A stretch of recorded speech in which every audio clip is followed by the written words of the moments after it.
Ils sont nombreux les sujets sur lesquels vont plancher les pays les plus riches de la planète.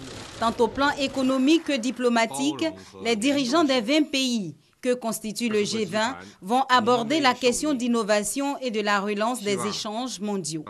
Le climat avec la mise en œuvre de l'accord de Paris, de même que la transparence fiscale, après les révélations des Panama Papers, sont à l'ordre du jour.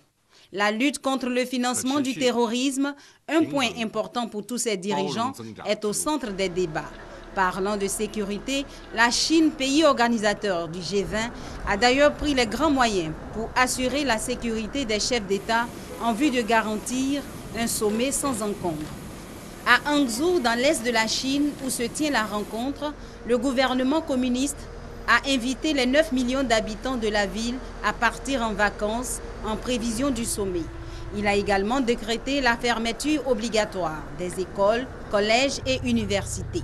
Pour l'organisation d'un événement de cette envergure, comme le G20, la Chine est à son premier coup d'essai et le pays de Xi Jinping ne veut pas manquer l'occasion de briller sur la scène internationale et de redorer son blason vis-à-vis du monde et de ses rivaux politiques.